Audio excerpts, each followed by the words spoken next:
Hello बच्चों, तो आज मैं आपके लिए लेके आया हूँ हमारा क्लास 12th का फर्स्ट एक्सपेरिमेंट जो है टू डिटरमाइन द रेजिस्टेंस पर centimetre of given wire bye plotting a graph of potential difference versus current. तो ये ओम्स लॉ पे बेस्ड हमारा एक्सपेरिमेंट है जिसमें हम लोग किसी अननोन रेजिस्टेंस वायर का रेजिस्टेंस पर सेंटीमीटर निकालेंगे। साथ में ही ओम्स लॉ में जो हम लोग पढ़े हैं कि potential difference V directly proportional होता है करंट के, तो इस एक्सपेरिमेंट से हम लोग V और I को डायरेक्टली प्रोपोर्शनल भी प्रूव करेंगे। ठीक है, तो इस एक्सपेरिमेंट में सबसे पहले हमें लिखना है हमारा एम यही होगा जो एज इट इज़ यहाँ पर आपको दिख रहा है। तो आप सबसे पहले फाइल में एम लिख लेना। एम के बाद दूसरी हेडिंग आएगी आप लोग की रिक्वायरमेंट, जिसको हम लोग एपरेटस रिक्वायर्ड कहते हैं। तो हमारा एपरेटस रिक्वायर्ड क्या क्या है? हमें यहाँ पर हमें चाहिए पहले एमीटर। एमीटर तुम्हें पता है, एमीटर एक ऐसा डिवाइस है जिससे हम करंट को मेज़र करते हैं। ठीक है, हमें चाहिए एमीटर। तो एमीटर मैं तुम लोग को दिखाता हूँ हमारा एमीटर क्या है। तो ये हमारा एमीटर है, ये इसकी मदद से हम लोग करंट मेज़र करने वाले हैं। तो ये हमारा फर्स्ट रिक्वायरमेंट है, फर्स्ट एपरेटस रिक्वायर्ड है ये। तो एमीटर हमें लेना है। दूसरा हमारा रिक्वायरमेंट यहाँ पर इस एक्सपेरिमेंट में रहेगा। दूसरा रिक्वायरमेंट है हमारा वोल्ट मीटर। वो किसी भी रेंज का हो सकता है, वो ज़रूरी नहीं है 0 to 3 वोल्ट ही रेंज रहे, उसका कोई भी रेंज हो सकता है। ठीक है, तो वोल्ट मीटर, आप ये रेंज ना लिखना, केवल वोल्ट मीटर लिखना। और वोल्ट मीटर के बाद हमें चाहिए रियोस्टेट। ठीक है, तो वो भी देखते हैं वोल्ट मीटर और रियोस्टेट हमारा क्या है यहाँ पर। ठीक है, तो ये हमारा वोल्ट मीटर है। तो ये हमारा वोल्ट मीटर है जिसकी मदद से हम लोग पोटेंशियल डिफरेंस मेज़र करेंगे। और ये एपरेटस हमारा रियोस्टेट है। ये देखिए इसमें रियोस्टेट लिखा भी है। इस रियोस्टेट को हम लोग इधर स्लाइड करके ऐसे ही, ये जो हमारा ऊपर का टर्मिनल है इसको हम ऐसे स्लाइड कर सकते हैं और स्लाइड करके हम लोग पोटेंशियल डिफरेंस को वेरी कर सकते हैं। ठीक है, तो ये हमारा रियोस्टेट रहेगा। नेक्स्ट हमें एपरेटस चाहिए वन वे की। ये हमारी वन वे की है। इसको अगर हम ऐसे, ये इस की को अगर हम इसमें ऐसे लगा देंगे तो हमारी सर्किट ऑन हो जाएगी, और इसको अगर यहाँ से हटा लेंगे तो हमारी सर्किट ऑफ हो जाएगी। ठीक है, तो वन वे की चाहिए। साथ में हमें एक एपरेटस चाहिए जो है हमारा बैटरी एलिमिनेटर, जो बैटरी का काम करेगा। यहाँ पर बैटरी एलिमिनेटर का केवल एक मतलब है कि एक ऐसा डिवाइस जो AC को डायरेक्टली हमें DC में कन्वर्ट करके दे रहा है, मीन्स बैटरी का काम कर रहा है। तो ये हमारे रिक्वायरमेंट है। साथ में हमें चाहिए कनेक्टिंग वायर। इस वायर को हम लोग कनेक्टिंग वायर कहते हैं, जिससे हम बैटरी एलिमिनेटर, वोल्ट मीटर, की, रियोस्टेट और एमीटर और वापस फिर बैटरी एलिमिनेटर को हम लोग कनेक्ट करेंगे इसी वायर की मदद से। ठीक है, तो ये हमारा कनेक्टिंग वायर है। Connecting wire pure copper material से बनाया जाता है। मैं 100% प्योर तो नहीं कहूँगा, बट अबाउट 98% प्योर कॉपर से बनता है, जिसका इसका रेजिस्टेंस नेग्लिजिबल रहे। ठीक है, तो ये हमारा कनेक्टिंग वायर है। तो ये हमारे ऑपरेटर्स रिक्वायर्ड है। यहाँ पर देखो, पहले एमीटर है, फिर वोल्ट मीटर है, रियोस्टेट है, की है वन वे की। ठीक है, एक और हमारा यहाँ पर देखो एक रिक्वायरमेंट है कि वो वायर चाहिए जिसका रेजिस्टेंस हमें निकालना है। तो हमारे पास ये देखो, ये एक वायर है, यहाँ पर दिख रहा होगा तुम लोग को। ये वायर है जिसको हम लोग वोल्ट मीटर में कनेक्ट करते हैं। अभी मैं सर्किट कनेक्शन भी बताऊंगा तुम लोग को। तो इसको वोल्ट मीटर में कनेक्ट करेंगे, और इस वायर का जो मटेरियल है वो कंस्टेंटिन मटेरियल है। तो ये हमारा रेजिस्टेंस वायर है जिसका हमें रेजिस्टेंस निकालना है, रेजिस्टेंस पर सेंटीमीटर। ठीक है, तो ये रेजिस्टेंस वायर है। उसके बाद फिर हमें चाहिए एक बैटरी या फिर ड्राई सेल। तो हमारे पास बैटरी एलिमिनेटर है, तो तुम लोग ये ना लिख के यहाँ पर ड्राई सेल और बैटरी ना लिख के यहाँ पर लिखना बैटरी एलिमिनेटर। ठीक है, तो यहाँ पर बैटरी एलिमिनेटर लिखना। फिर कनेक्टिंग वायर है, connecting wire as it is लिख लेना। नेक्स्ट हमारा टॉपिक आता है थियरी। तो मैं तुम लोग से पहले ही बताया हूँ कि ये प्रैक्टिकल हमारा ओम्स लॉ पे बेस्ड है। तो थियरी एज इट इज़ लिखना है जो यहाँ पर लिखा है। यहाँ पर देखो पूरे ओम्स लॉ के बारे में डिमॉन्स्ट्रेट किया गया है कि ओम्स लॉ के according V is directly proportional to I होता है। और फिर V is equal to R I होता है। पर एक इम्पॉर्टेंट देखो, इन्होंने एक इम्पॉर्टेंट बात लिखी है, बहुत अच्छी बात है कि फिज़िकल कंडीशन सेम रहना चाहिए। मतलब आप कोशिश करना कि ना बहुत ज़्यादा टेम्परेचर आपके सर्किट का बढ़ने पाए, प्रेशर वगैरह में बहुत डिफरेंस आएगा नहीं, टेम्परेचर पे ध्यान देना है। मतलब कनेक्शन को बहुत देर तक ऑन नहीं रखना है। अगर आप रीडिंग ले लियो तो उसको ऑफ़ कर दो, फिर ऑन करो, फिर रीडिंग लो, फिर ऑफ़ करो, ठीक है, ये ध्यान देना। तो ये पूरी थियरी आपको एज इट इज़ यहाँ पर लिखना है। नेक्स्ट पॉइंट आता है हमारा प्रोसीजर। तो प्रोसीजर में सबसे पहला आता है कि आपको सर्किट कनेक्शन करना है, और सर्किट कनेक्शन कुछ ऐसी करना है। एमीटर है जिसको आप बैटरी के पॉजिटिव टर्मिनल से कनेक्ट करोगे, फिर एमीटर से दूसरा वायर उठा के सीधे ले आओगे वोल्ट मीटर पे, वोल्ट मीटर से पैरेलल में देखो कनेक्ट करोगे रेजिस्टेंस वायर को, और पैरेलल में कनेक्ट करने के बाद इस वोल्ट मीटर से दूसरे वायर को ले जाओगे रियोस्टेट पे। ये रियोस्टेट है, रियोस्टेट का दूसरा वायर सीधे ले जाओगे की पे, और की का दूसरा वायर वापस बैटरी एलिमिनेटर के नेगेटिव से, ठीक है। तो अब इस सर्किट कनेक्शन को हम लोग तुम्हें दिखाते हैं सीधे ऑपरेटर्स में करके, ठीक है, रुके रहिए। तो अब ये मैं आप लोग को कनेक्शन दिखाने जा रहा हूँ। ये है बैटरी का पॉजिटिव टर्मिनल, जो सर आपके एमीटर दिखाइए सर ज़रा सा। ये एमीटर के पॉजिटिव टर्मिनल से बैटरी के पॉजिटिव टर्मिनल को with the help of connecting wire connect करने जा रहे हैं। तो ये देखिए सर कनेक्ट कर रहे हैं, ठीक। तो अब ये जो एमीटर का ये टर्मिनल बचा है, इस टर्मिनल पे एक वायर कनेक्ट करेंगे,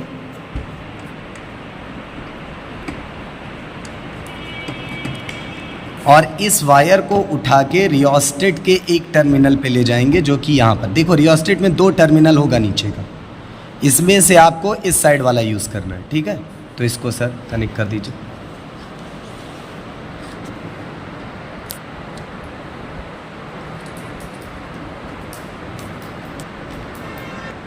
तो रियोस्टेट के दूसरे टर्मिनल से आपको कनेक्ट करना है एक वायर, और इस दूसरे टर्मिनल को ले आके आपको वोल्ट मीटर के पॉजिटिव पे देना है। देखो पॉजिटिव से वायर आया था, इसलिए वोल्ट मीटर के पॉजिटिव पे आएगा, ठीक है। तो वोल्ट मीटर के पॉजिटिव पे, तो वोल्ट मीटर के पॉजिटिव पे कनेक्ट करिए सुनील सर। तो ये वोल्ट मीटर के पॉजिटिव पे कनेक्ट हो गया। रेजिस्टेंस वायर को बाद में सुनील सर, अभी नहीं, ठीक है। तो ये वोल्ट मीटर के पॉजिटिव हो गया। अब जो ये वोल्ट मीटर का नेगेटिव है, इसमें एक वायर कनेक्ट करिए, कनेक्टिंग वायर,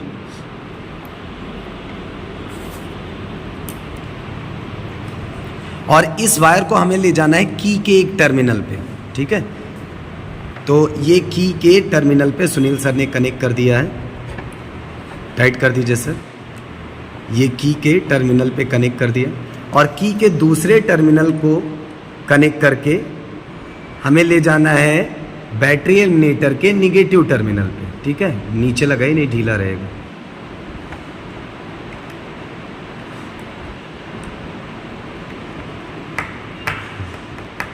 अब इसके दूसरे वायर को देखो हम लोग ले गए हैं निगेटिव टर्मिनल पे बैटरी एलिमिनेटर के। तो ये हो गया पूरा कनेक्शन। पर अभी एक चीज़ बचा है, वो है रेजिस्टेंस वायर। जो ये रेजिस्टेंस वायर है सुनील सर के हाथों में, तो ये रेजिस्टेंस वायर आपको वोल्ट मीटर में पैरेलल कनेक्ट करना है। ये जैसे सर दिखा रहे हैं, सीधा पैरेलल कनेक्ट करना है, ठीक है। तो अब सर इसको पैरेलल कनेक्ट करेंगे।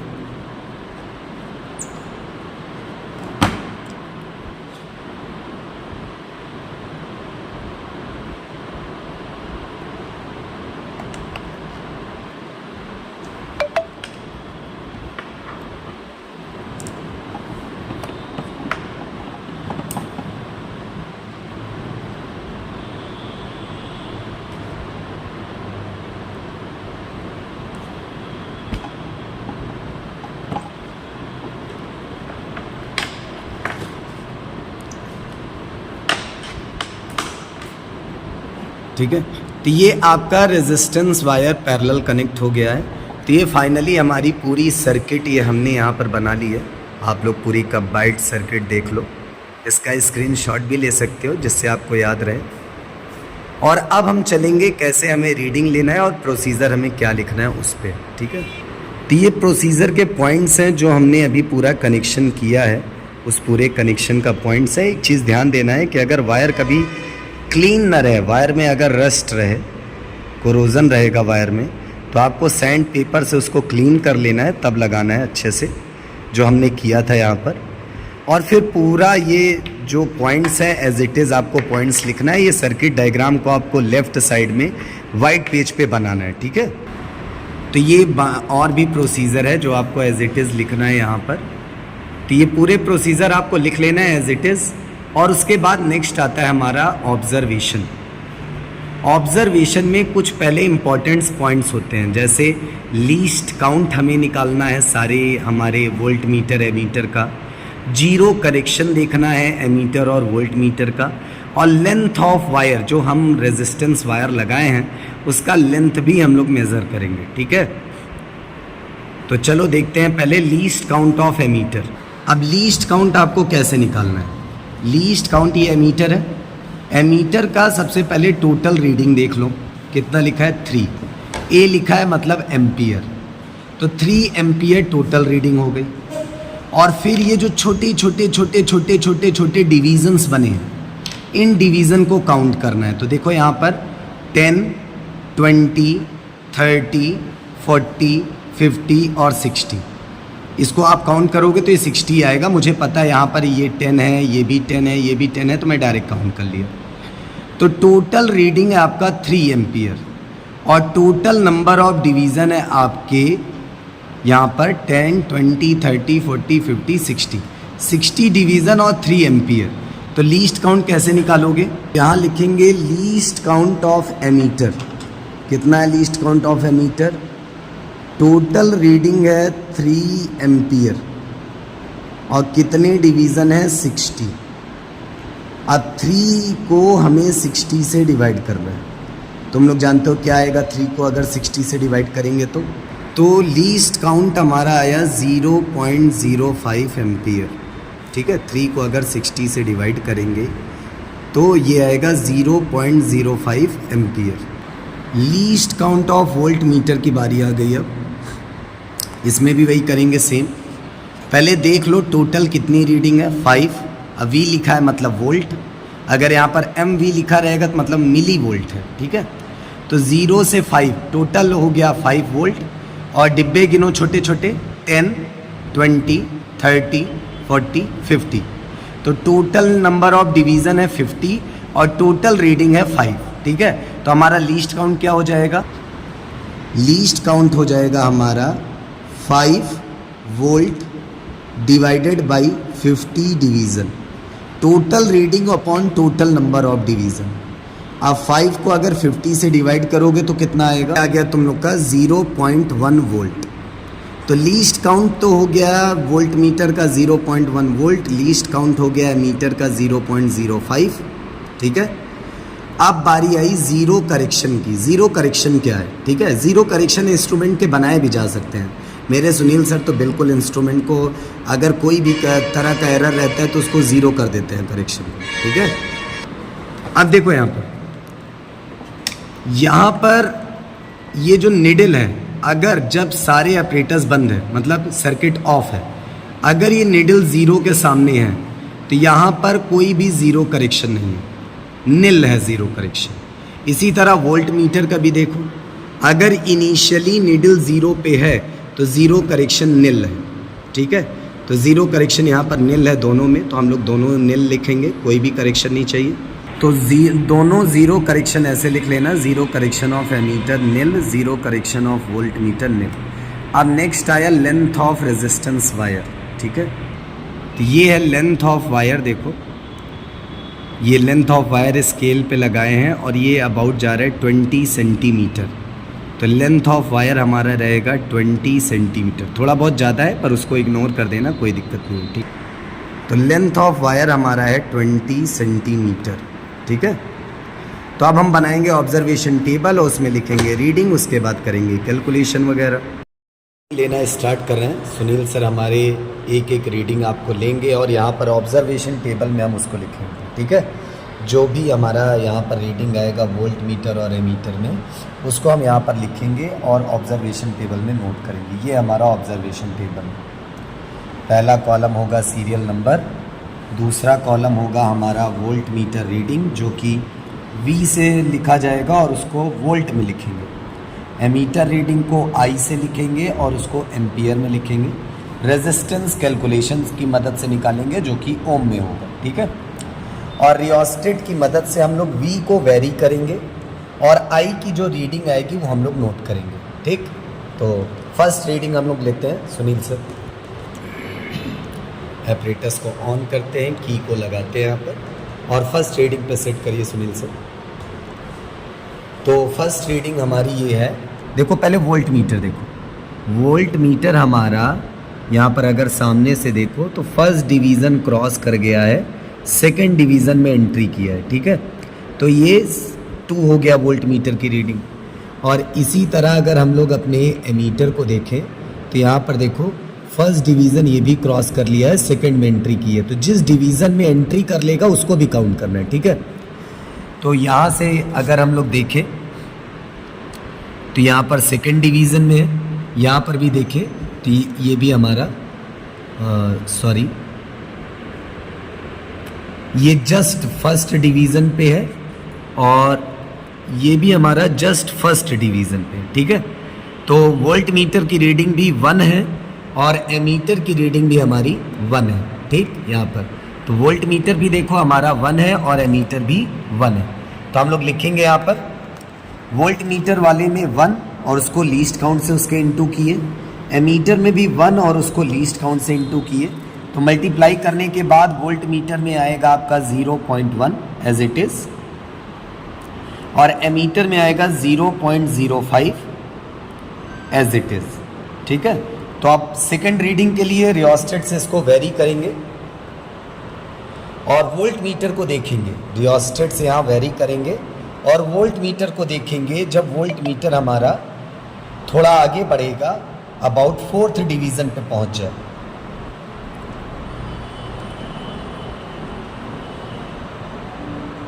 ठीक है। तो अब ये देखो वोल्ट मीटर हमारा 4th डिवीज़न पे है, ये देखो 1 2 3 4। और एमीटर हमारा देखो किस पे है, 3rd डिवीज़न पे है। तो एमीटर 3rd पे है और वोल्ट मीटर 4th डिवीज़न पे है। दोनों को उसके लीस्ट काउंट से इनटू किए। जो हमारा वोल्ट मीटर है उसका आएगा 0.4 और जो एमीटर है उसका आएगा 0.15, ठीक है, मल्टीप्लाई करने पे। नेक्स्ट और आगे ले जाएंगे, अब वोल्ट मीटर को 2 डिवीज़न और आगे ले जाएंगे 6 डिवीज़न पे। देखो यहाँ से हम वेरी कर रहे हैं और यहाँ पर देखेंगे तो ये हमारा 6 डिवीज़न पे आ गया वोल्ट मीटर और एमीटर भी देखो हमारा सामने से अगर देखें तो 5th डिवीज़न पे है। तो एमीटर हमारा 5th पे है, वोल्ट मीटर 6 पे है। मल्टीप्लाई करेंगे तो वोल्ट मीटर में आएगा 0.6 और एमीटर में आएगा 0.25, ठीक। नेक्स्ट रीडिंग लेते हैं, फिर से इसको वेरी करते हैं, 2 डिवीज़न और आगे ले जाएंगे।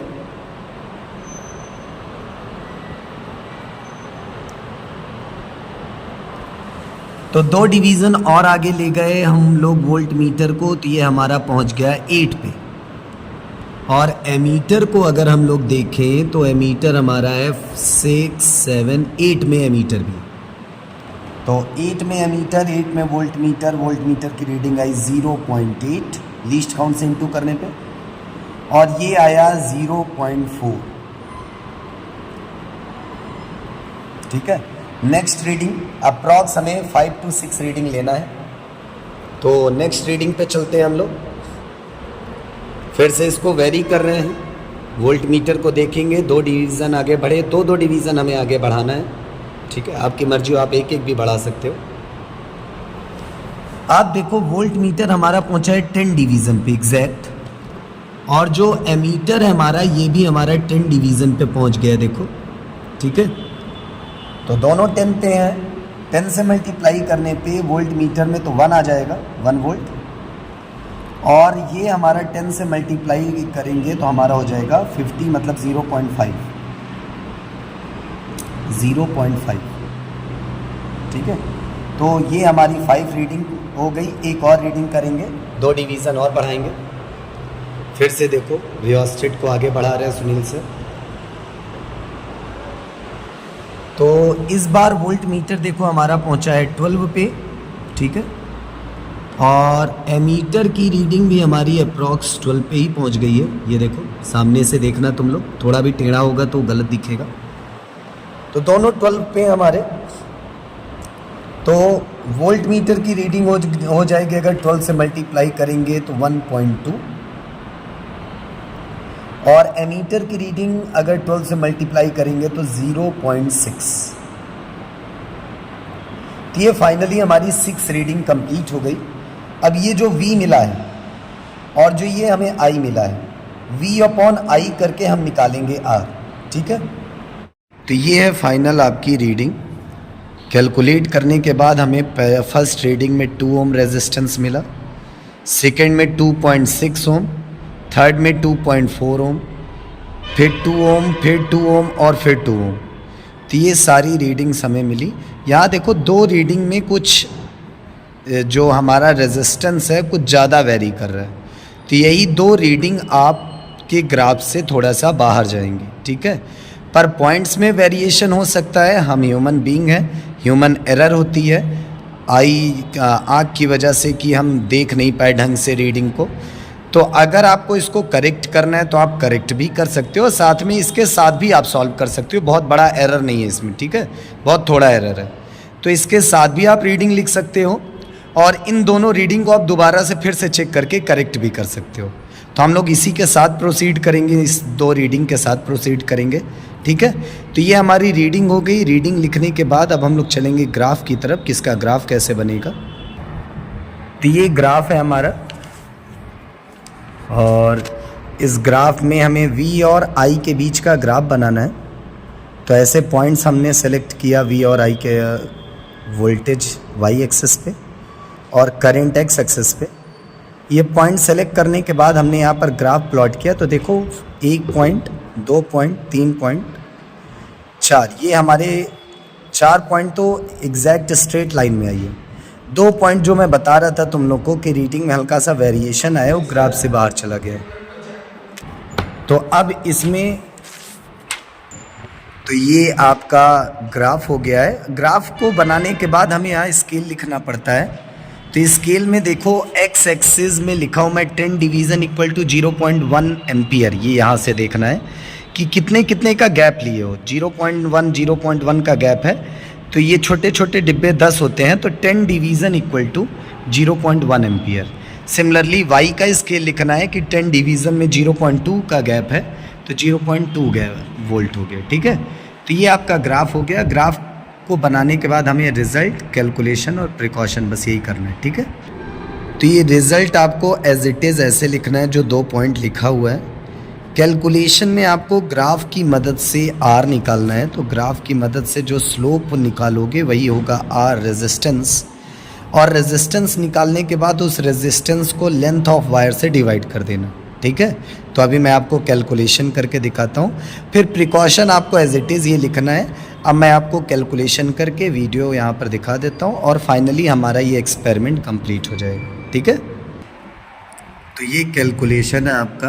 आर पहले निकाला गया डेल्टा वी और डेल्टा आई से, और उसके बाद रेजिस्टेंस पर सेंटीमीटर निकालें। आर कैसे निकालें, ये देखो ग्राफ है हमारा। इस ग्राफ में डेल्टा वी ये है और डेल्टा आई ये है। पहले सबसे पहली पॉइंट ले लेना और फिर सबसे लास्ट पॉइंट ले लेना। इनसे मिलेगा डेल्टा वी और डेल्टा आई। डेल्टा वी कैसे मिलेगा, जो ये फाइनल है इसके सामने देखो 1.2, जो इनिशियल है इसके सामने देखो 0.1। तो 1.2 और 0.1 को माइनस करके डेल्टा वी हो गया। इसी तरह फाइनल के सामने देखो 0.6, इनिशियल के सामने देखो 0.05 आएगा यहाँ पर देखो। तो यहाँ पर देखो इसको भी इसी तरह माइनस किए 0.6, 0.05, तो ये तुम्हारा हो जाएगा 2 ओम। अब फिर 2 ओम को लेंथ ऑफ जो हमारा वायर था वो 20 सेंटीमीटर था, तो लेंथ ऑफ वायर 20 से डिवाइड कर दिए तो 0.1 ओम पर सेंटीमीटर। तो ये फाइनल कैलकुलेशन हो गया, जिसको आपको लेफ़्ट पेज में करना है, मतलब वाइट साइड वाले पे, जिसमें लाइन वगैरह नहीं बनी रहेगी। तो यहाँ से आपका फर्स्ट प्रैक्टिकल कंप्लीट होता है। अब आपसे मिलेंगे नेक्स्ट प्रैक्टिकल के वीडियो में, ठीक है।